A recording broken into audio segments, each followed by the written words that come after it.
Now let's kick this thing off. I am so excited for our opening keynote session, Generosity Reimagined, Helping Without Hurting. In our world that is constantly changing, we must also evolve how we think about generosity. And we also have to rethink the way that we've traditionally addressed the important problems facing our communities, as well as how we engage our donors in their philanthropic efforts to fuel the good that we're trying to bring to the world. I am so excited that we have Dr. Bertrhude Albert, the CEO and co-founder of P4H Global. Now, P4H Global has grown the largest teacher training nonprofit in Haiti. Her team of 45 full-time trained experts have trained 9,000 teachers across all of Haiti's departments. And in 2022, they were awarded the International UNESCO Hamden Prize for Excellence in Teacher Development. This is the largest prize awarded by UNESCO. And it was the first time a Haitian organization has won. I am so pleased and thrilled to welcome Dr. B, Bertrhude Albert, to the stage here at the Responsive Nonprofit Summit. Thank you so much.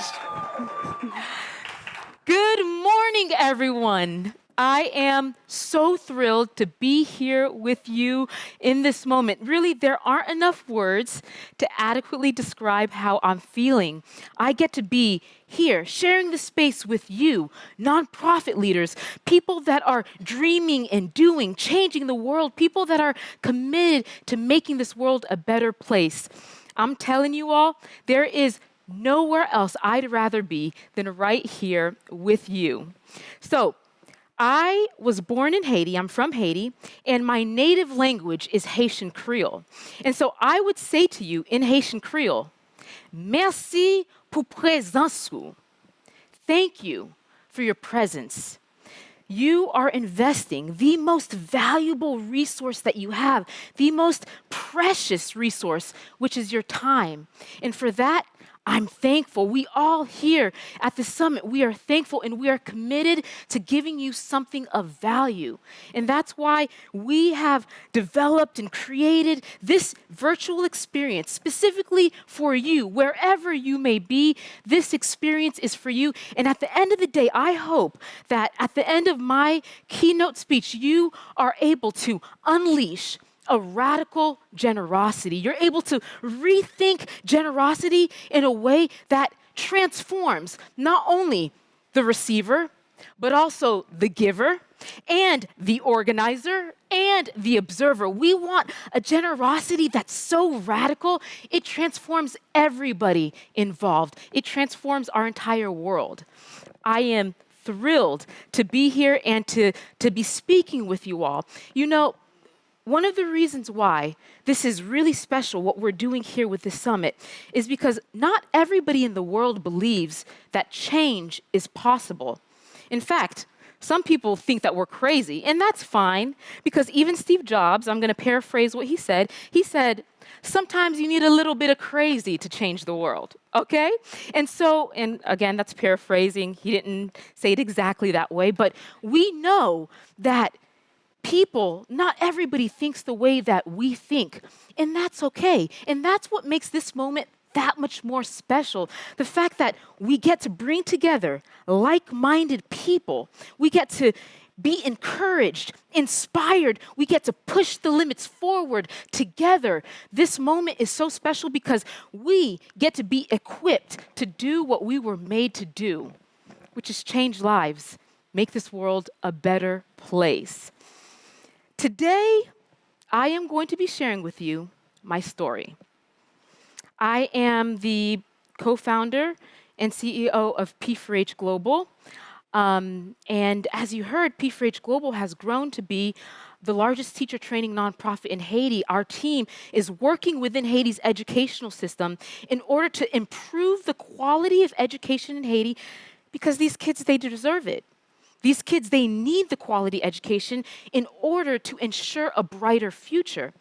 And although P4H now has grown and matured and is doing good things in Haiti, we didn't start off that way. In fact, our beginnings, it's riddled with a lot of mistakes.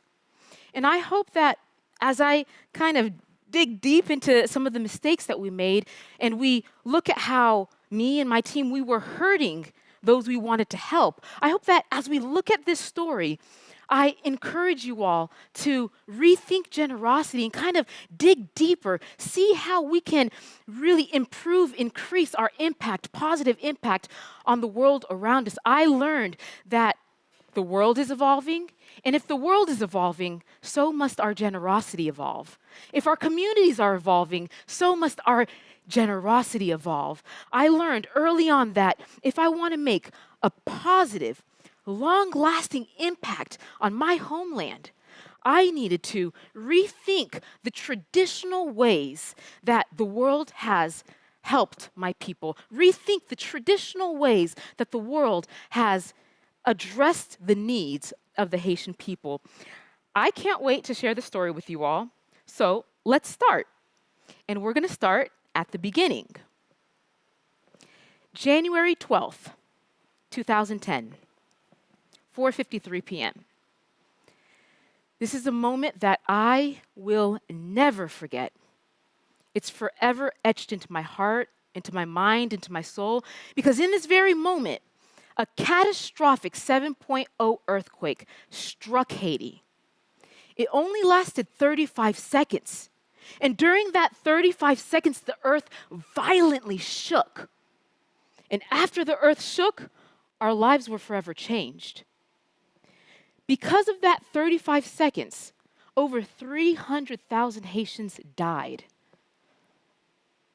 Because of that 35 seconds, over 1 million Haitians became homeless.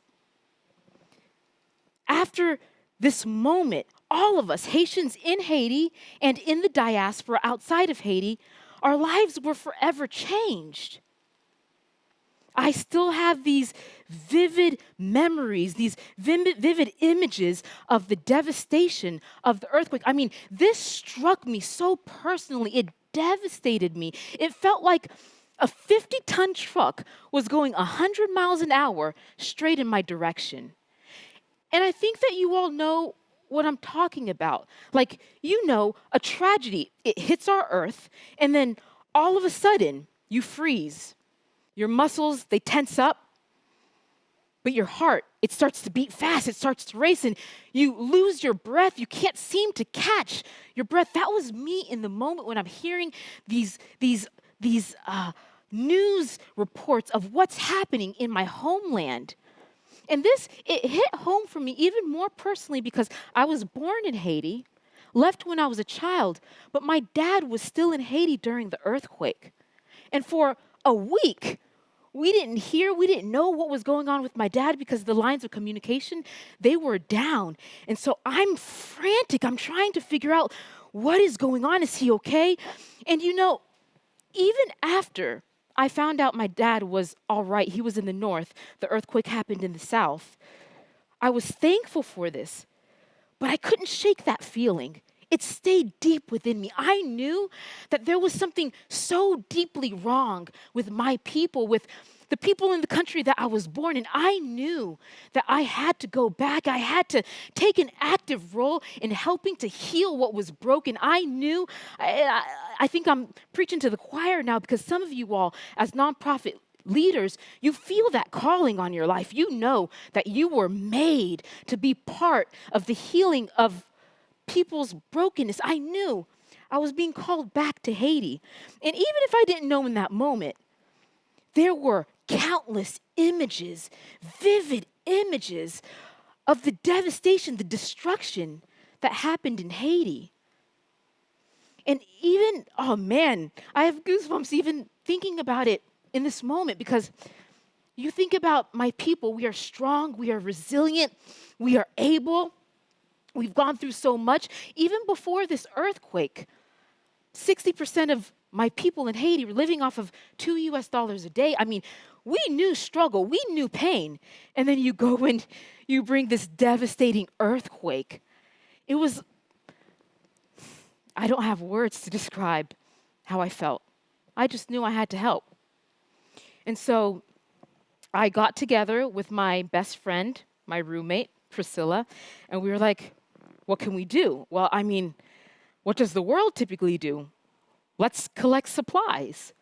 So Priscilla and I, for the months after the earthquake, we ended up collecting over 400 pounds of clothes, food, shoes, medicine, you name it, we had it. I mean, we had like a mini convenience store. Walmart had nothing on us, y'all. We really, I mean, if you take a look at these images, this was our apartment. It was difficult to get to our room. You had to jump over, climb over, like piles of clothes. We spent months collecting these supplies because we knew that there were people in need.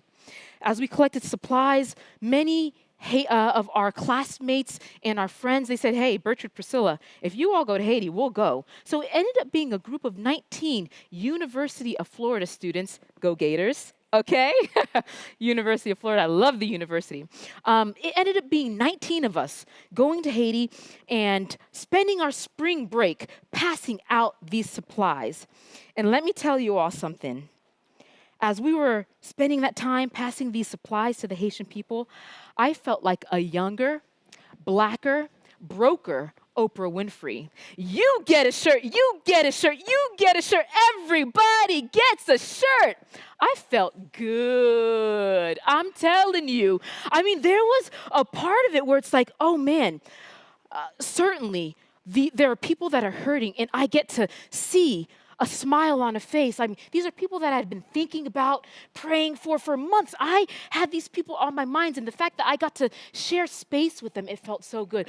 But y'all, there is something about generosity. There's something called the giver's high, and that's why I love this quote from Dr. Allen from UC Berkeley. Dr. Allen says, humans are biologically wired for generosity. Acting generously activates the same reward pathway that is activated by sex and food. Giving and helping just feel good. There's something so powerful about giving. And research over and over and over, they support that claim. Research suggests that giving, it has a positive impact on your mental and your physical health. It has a positive impact on your blood pressure. It decreases anxiety and stress. It decreases depression. Research suggests. It helps to enhance one's sense of purpose. It helps to improve relationship. Generosity is just good. It's good for everybody involved. And so for me, being there with the Haitian people, getting to activate generosity, I felt good, okay? And as we were passing these things out, Priscilla and I, we decided, you know what?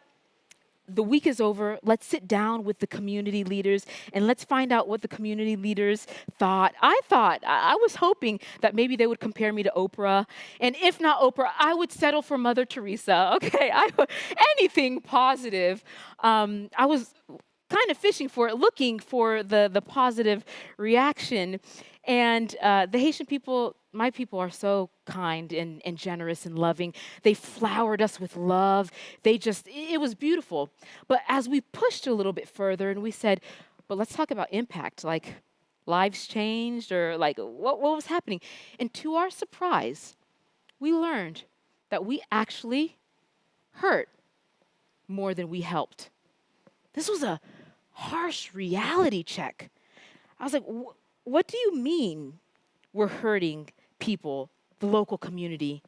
We met a man that sold clothes and food and shoes, and he was very clear with us that for the upcoming days, perhaps weeks, his business would be negatively impacted. We met another woman, Rose, who had the same exact story. I mean, who can compete with free? We were flooding the community with all of these supplies. And here's where we went wrong. We never once asked what the community needed. We didn't do our due diligence to figure out what were the true needs and desires of the community. We just went ahead and we flooded the community with what we thought they needed. In fact, it wasn't even just what we thought they needed. We had seen so many people before us do the same exact thing, come back to America, celebrate. Oh my goodness, we did it. We changed lives. Take a look at this little boy with this shirt. Look at that. So we've seen that. We've been conditioned to think that this is generosity. We're giving them something that they didn't have. But we learned that there's so much more to this powerful word than just giving something. As we were digging deeper into this idea of generosity, we started to research and read book after book after book, article after article. We dug deep, Priscilla and I, when we came back to the United States, to try to understand what was the community talking about. And as we did, take a look at just a couple of the title of these books: Toxic Charity, When Helping Hurts, Dead Aid, More Than Good Intentions, From Dependence to Dignity, Killing with Kindness. Our minds were blown. My goodness, the old traditional way of giving, there seemed to be much more than just giving and walking away. It was as if these researchers, these authors, they were calling out for us, crying out for us to stop and listen to local communities, stop and hear the cries of local communities that say, hey, it's not just all positive what you're doing. In order to be truly generous, we've got to dig deeper and truly understand the long-term, mid-term, short-term impact of our interventions. I was blown away at the research that we were receiving. And as we were digging a little bit deeper, I'm like, I still don't fully understand. And I'm going to take a moment here to kind of pause and dig deep on one of the books, which is Toxic Charity. In Toxic Charity, Dr. Lupton, he helps us understand something really powerful. He shows us the difference between crisis and a chronic problem. He shows us that a crisis, that requires emergency intervention. A crisis like an earthquake, immediately after an earthquake, a hurricane, another natural disaster. In these moments, we need to rush in, help, save the day, because lives depend on it.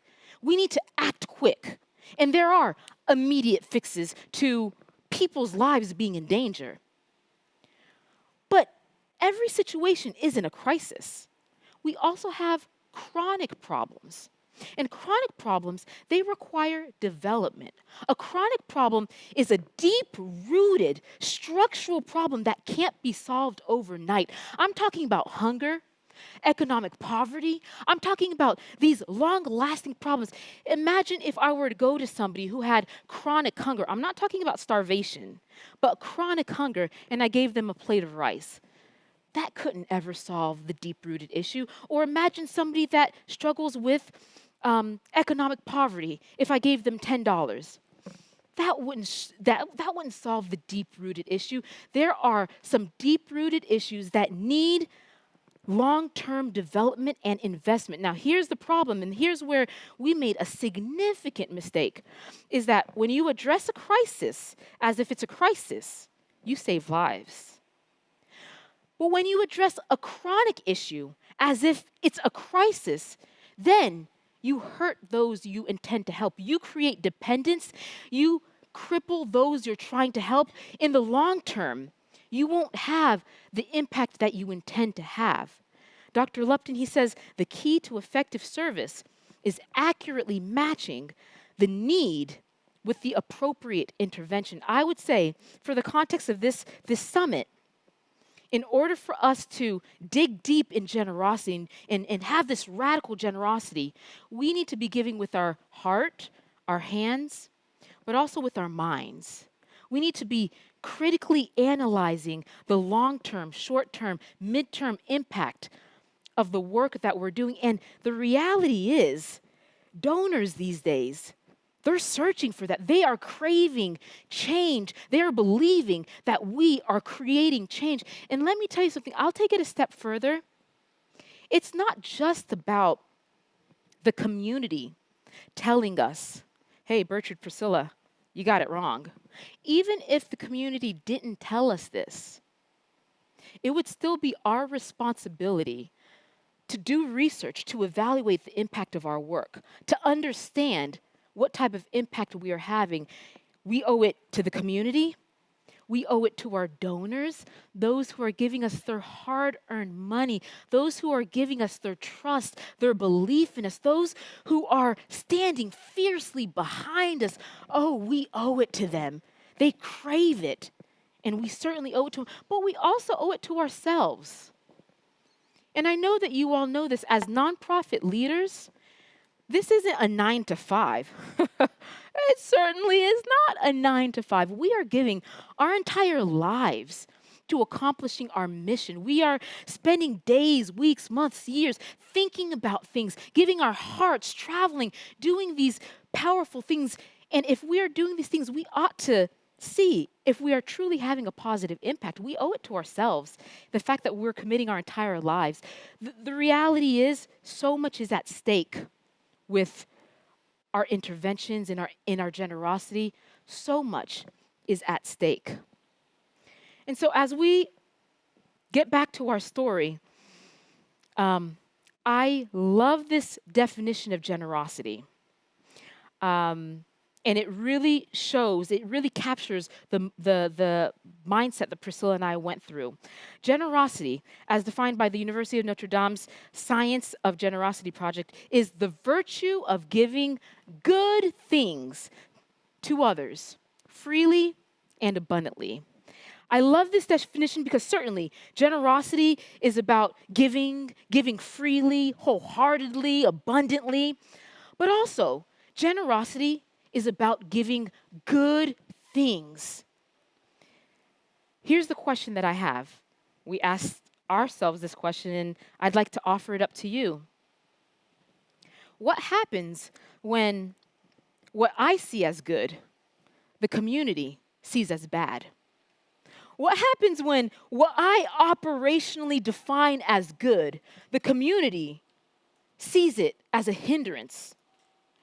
What happens when my sacrifice becomes a stumbling block? My giving is a gut punch. My help is hurting those I think I am helping. I want to pause there for a moment because I think that this can be helpful for everybody within the nonprofit sector. I think this is a healthy thing to reflect on. Certainly, us as a nonprofit, we continue to reflect on that. Are we truly operating in a way that the community desires? I believe with everything in me that at the heart of generosity is the well-being of the receiver. Certainly, generosity is mutually benefiting. It enhances the life of everybody involved. But is generosity truly generosity if the receiver is being hurt, if the receiver's autonomy is being trampled over? I believe going deeper into generosity is realizing that my generosity, it yields to the desires of the local community. My generosity is never as powerful as the people in the local community. I believe that our generosity is unleashed when it's at the service of others, when the well-being of others is at the heart of it. And not only that, but the well-being as defined by the community, because at the end of the day, it's their community. It's their lives. It's not mine. As Priscilla and I were digging deep, and we were going through this for months. We were going through this, honestly, years, because we continued to work in Haiti, and these thoughts were rushing through our minds.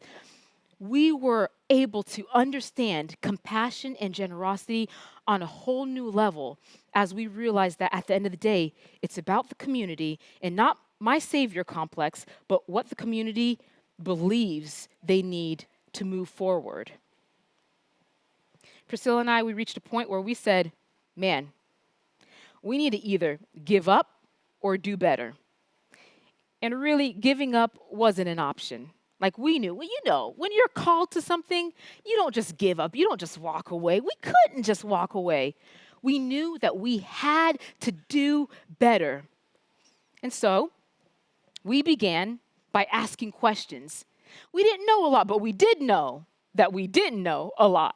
And so we started asking many questions to understand the context, the history, the culture, understanding what is going on in Haiti. And person after person after person, interview after interview, they all kept bringing us back to education.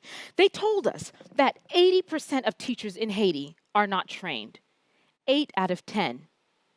25% of teachers in Haiti haven't finished high school.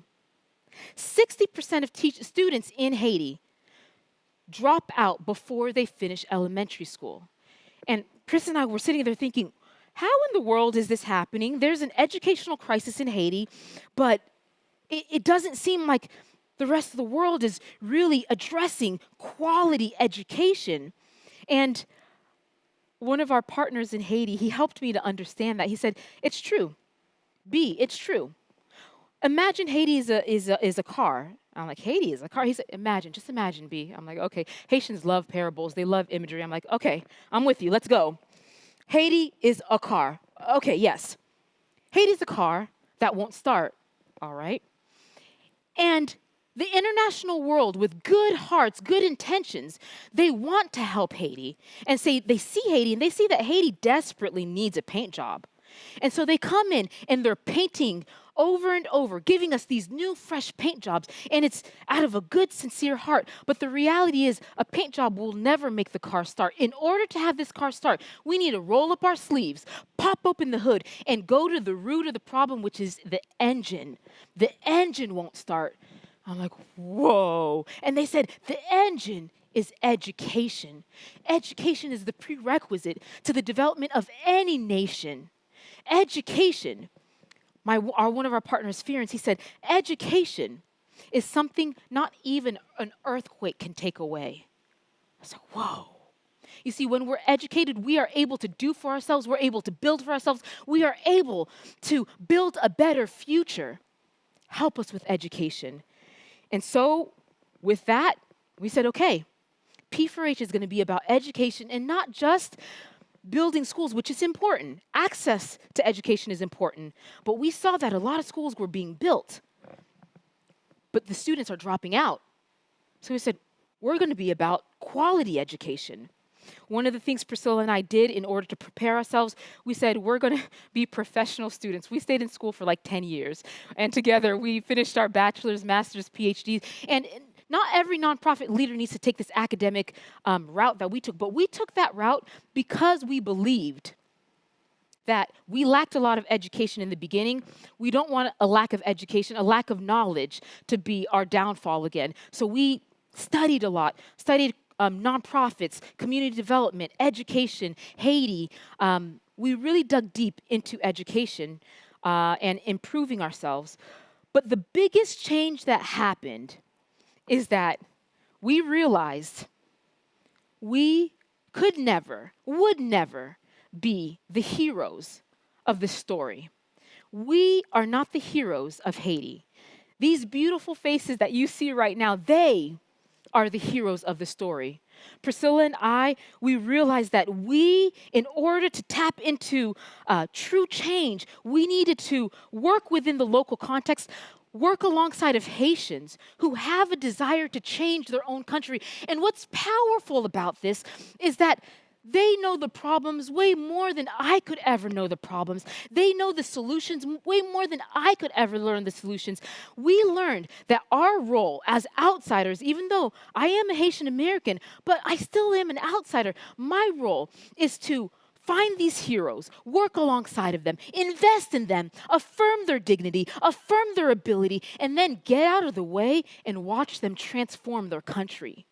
As we were able to walk alongside of these beautiful, bright heroes, we saw that the work P4H was doing, it was just growing tenfold. It was increasing. These teachers, these leaders in Haiti, dare I say it, they loved Haiti way more than I could ever love Haiti. And why is it that they were working with a different air? It's because these schools, they had their children in it.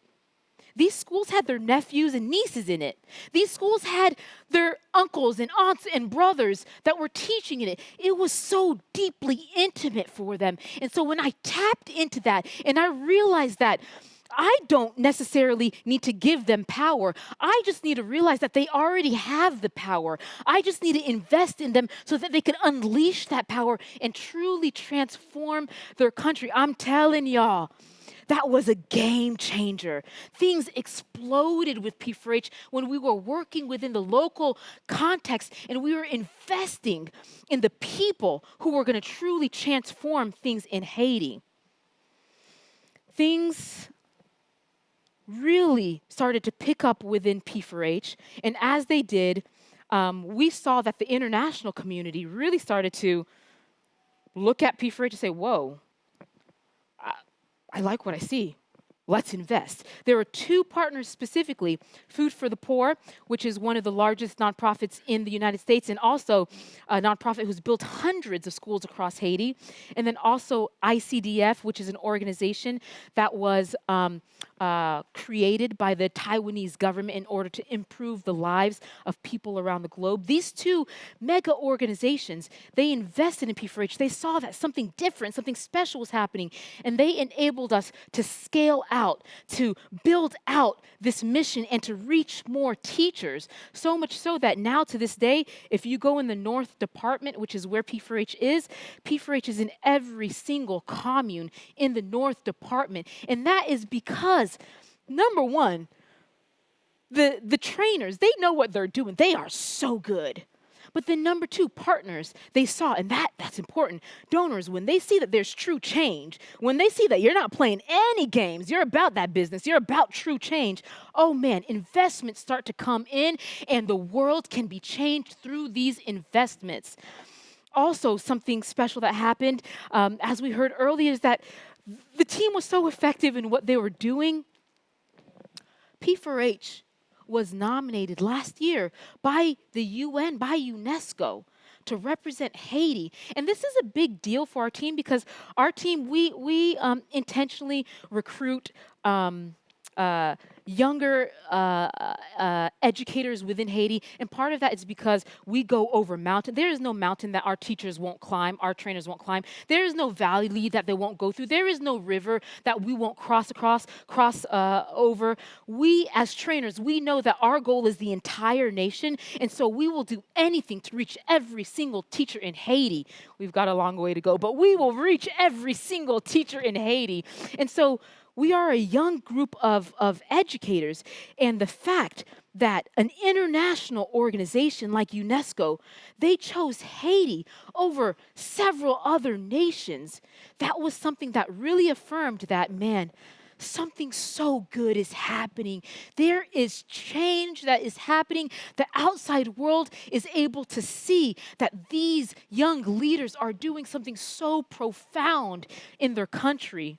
They actually had Priscilla and I fly out to the UNESCO headquarters and give a speech talking about how powerful these leaders are. It's a moment I will absolutely never forget.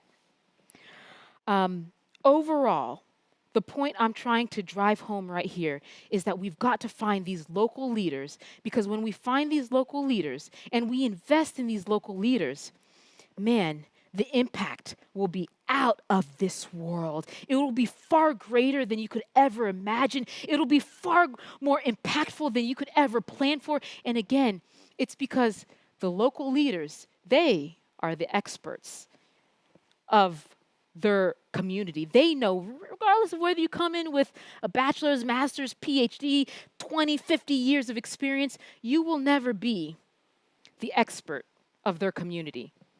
They will be the expert. And so as we are landing the plane, I know that I reached on and I touched on a lot of different points. I kind of want to summarize and have 4 takeaways for you all.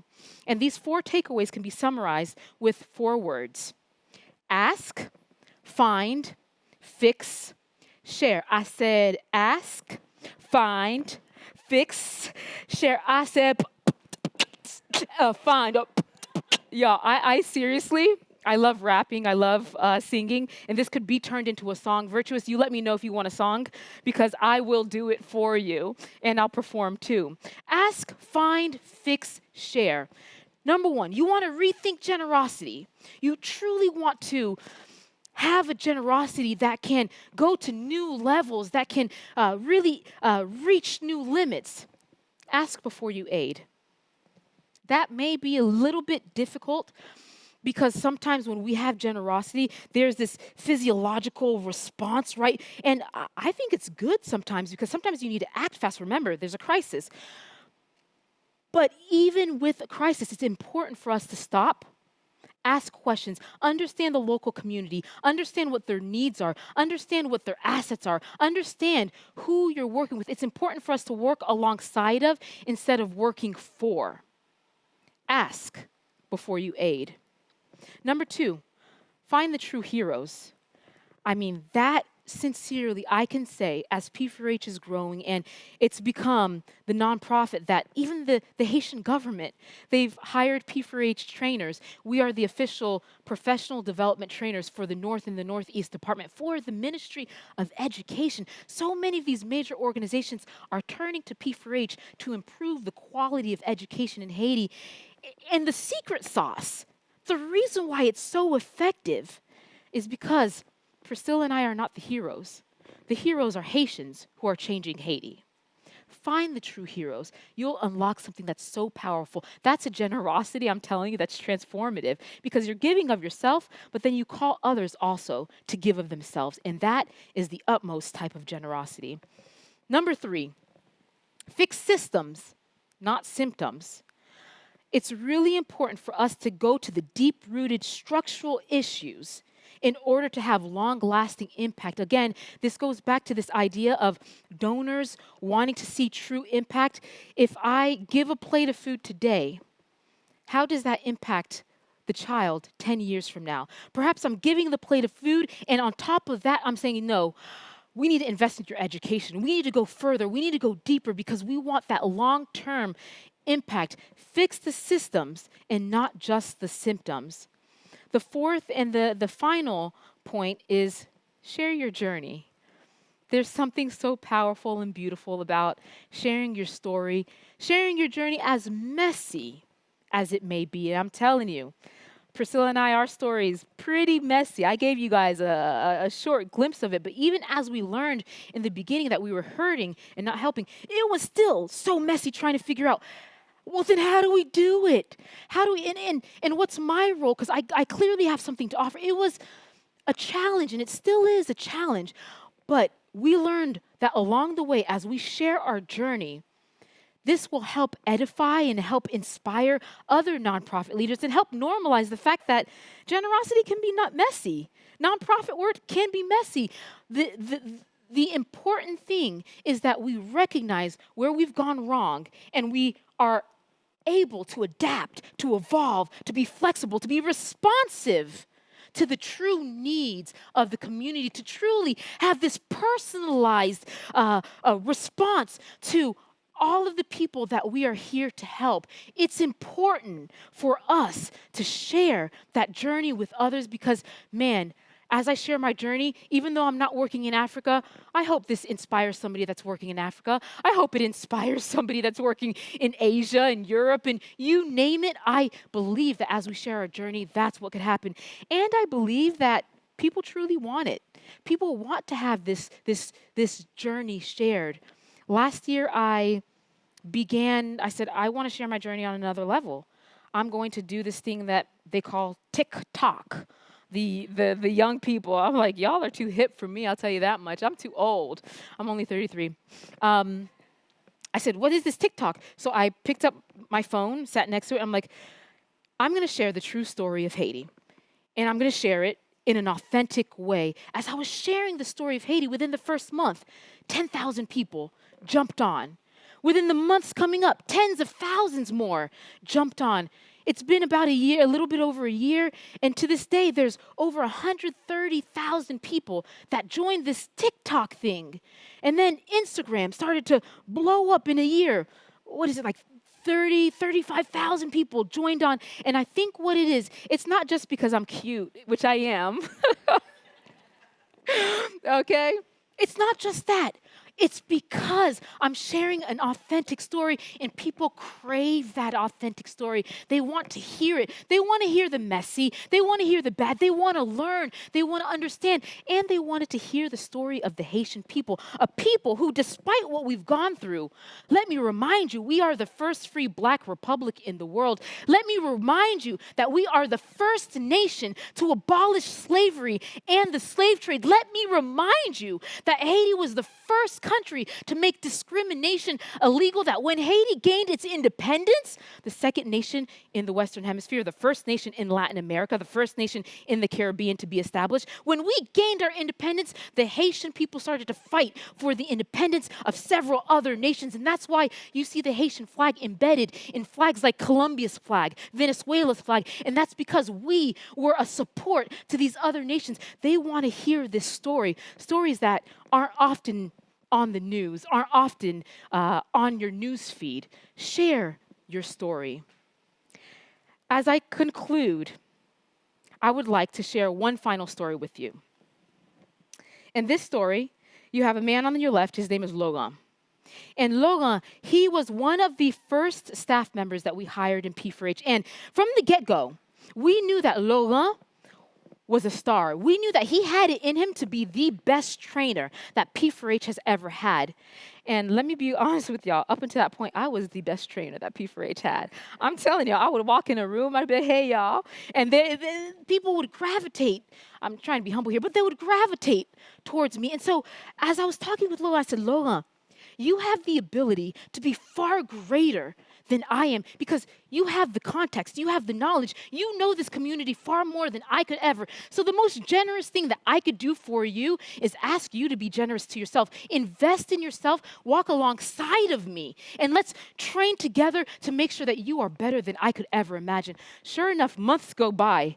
And Laurent is killing the game. Laurent becomes the best of the best. I mean, I'm talking about he walks in the room and they forgot Bertrhude existed, which is okay. But he becomes the best. I sat down with Laurent after one of the trainings. I said, Laurent, I mean, you killed it. You are the best trainer that P4H has ever had. Now it's your responsibility, Laurent, to go and find the next best and invest in them. He said, I got you, Dr. B.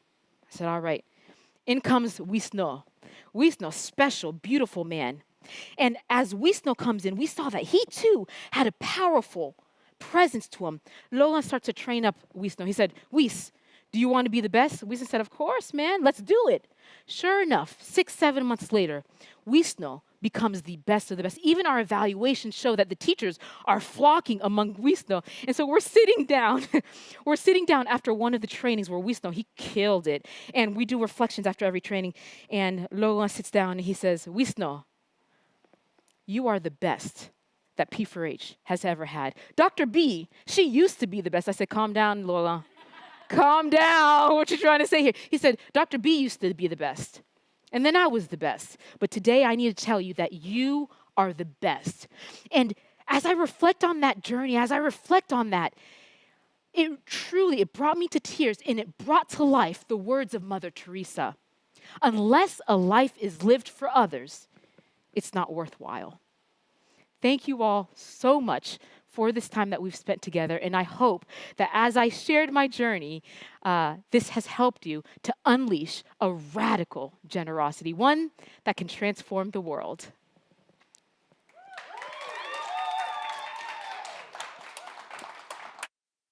Hey, stay. That was amazing. Thank you so much. All right, y'all. There is nothing more than I can add to that incredible keynote. But if you want more time with Dr. B, she's going to be joining us backstage at noon Pacific, 3 Eastern on the RNS Backstage. And it's open forum, so come with your questions, come with your inspiration. We're going to have an open dialogue so that we can take all the great wisdom, passion, heart, learnings that she shared today into a conversation with you. So we're going to take a quick break, refill your coffee. We'll be back in about 6 to 7 minutes with our next sessions here at the Responsive Nonprofit Summit. Thank you all for being here, and we'll see you in a few minutes. Bye.